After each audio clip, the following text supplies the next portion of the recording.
नमस्कार, स्वागत है आपका। आप देख रहे हैं प्राइम टीवी इंडिया। पाकिस्तान में सिखों और अन्य अल्पसंख्यकों के मानवाधिकारों का सरेआम उल्लंघन हो रहा है। दरअसल सिखों और हिंदुओं का अपहरण कर उनके साथ जबरन धर्म परिवर्तन किया जाता है। इस मामले पर शिरोमणि गुरुद्वारा प्रबंधक कमेटी SGPC दुनिया भर में किसी भी धर्म के साथ और उनके अधिकारों का अगर हनन होता है तो इसके खिलाफ वो आवाज उठाएंगे। ऐसे बयानबाजी शिरोमणि गुरुद्वारा कमेटी द्वारा सामने आई है। अमेरिकी राष्ट्रपति डोनाल्ड ट्रंप 22 सितंबर को प्रधानमंत्री मोदी के साथ ह्यूस्टन में हाउडी मोदी कार्यक्रम में हिस्सा ले सकते हैं। अगर ऐसा होता है तो ये पहला मौका होगा जब कोई अमेरिकी राष्ट्रपति भारतीय समुदाय के कार्यक्रम में शामिल होगा। जानकारी के मुताबिक मोदी संयुक्त राष्ट्र महासभा में भाग लेने से पहले हाउडी मोदी के अलावा अमेरिकी कंपनियों के CEO के साथ राउंड टेबल मीटिंग भी करेंगे। पाकिस्तानी प्रधानमंत्री इमरान खान और उनकी सरकार की ओर से लगातार भारत के खिलाफ युद्ध छेड़ने की धमकियां दी जा रही हैं। जानकारी के मुताबिक पाकिस्तान की ओर से युद्ध के इन्हीं प्रत्यक्ष और अप्रत्यक्ष खतरों के आक्रामक रुख को देखते हुए भारतीय सेना ने नियंत्रण रेखा LOC के पास अपनी तैनाती में और भी तेजी ला दी है।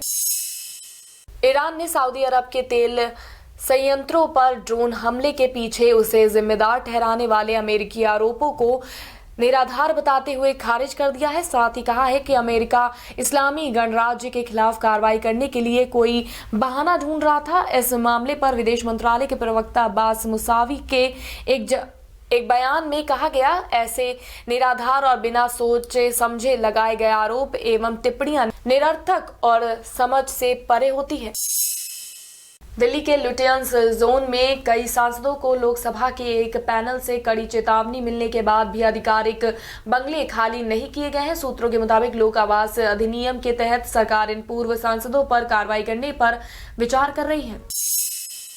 कांग्रेस के वरिष्ठ नेता कपिल सिब्बल ने यौन शोषण के आरोपों में घिरे पूर्व केंद्रीय राज्य मंत्री स्वामी चिन्मयानंद को लेकर मोदी सरकार पर तंज कसा है। कपिल सिब्बल ने ट्वीट कर मोदी सरकार से पूछा कि अगर चिन्मयानंद कांग्रेस में होता तो क्या होता। साथ ही उन्होंने 4 विकल्प भी बताए हैं कि चिन्मयानंद को अभी तक गिरफ्तार कर लिया गया होता या अभी तक चिन्मयानंद की गिरफ्तारी हो चुकी होती और मोदी मीडिया हेडलाइन चलाती कि देश जानना चाहता है या प्रधानमंत्री इस मुद्दे पर अब तक बयान दे चुके होते। प्रयागराज में उस वक्त हड़कंप मच गया जब एक पटाखा कारोबारी के घर पर तेज धमाका हो गया।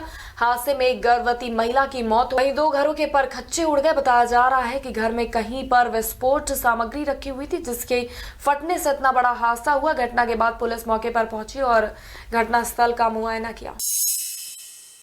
ये मकान इलियास का है और ये भी जानकारी मिली कि इनके जो पिताजी हनीफ थे, इनके पास जो है लाइसेंस था विस्फोटक सामान पटाखे बनाने का, आतिशबाजी का, और वही सामान का संभावना लगी है कि जो गड्ढा है उस गड्ढे में जो विस्फोटक सामान हमको जो मिला है, जो ब्लास्ट हुआ है, तो या तो ये छुपा के भूल गए हैं या जैसे भी हो, और हीट पकड़ के वो बोतलें मिली हैं प्लास्टिक की, उनमें जो है विस्फोटक उपकरण पाए गए हैं और पटाखा बनाने के जो है उपकरण और कागज़ वगैरह भी पाए गए हैं और उपकरण भी पाए गए जो हम लोगों ने सीज कर लिए हैं। इन पर स्टेशन करके जैसे भी निर्णय होगा बाद में।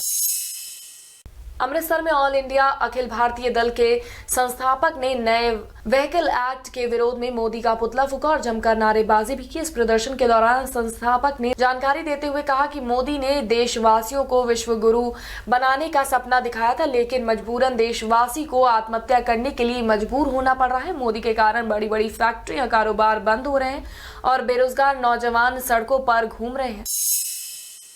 जालौन के कालपी थाना क्षेत्र में कुछ अज्ञात लोगों ने एक युवक की धारदार हथियार से हत्या कर दी। स्थानीय लोगों की सूचना पर पहुंची पुलिस ने घटनास्थल का निरीक्षण कर शव को पोस्टमार्टम के लिए भेज दिया। जानकारी के अनुसार पुलिस को युवक के शरीर पर कई चोटों के निशान भी मिले हैं जिसकी वो तफ्तीश कर रही है। अमृतसर के तख्त हरिमंदिर पटना साहिब के जत्थेदार नियुक्त होने पर ज्ञानी रणजीत सिंह गौहर-ए-मस्कीन को श्री अकाल तख्त में सिरोपा देकर सम्मानित किया गया है। इस कार्यक्रम में शिरोमणि गुरुद्वारा प्रबंधक कमेटी के प्रधान गोविंद सिंह लोंगवाल भी मौजूद रहे। वहीं इस मौके पर SGPC के मुख्य सचिव रूप सिंह, दरबार साहिब के मैनेजर जसविंदर सिंह समेत कई दिग्गज लोगों ने भी शिरकत की।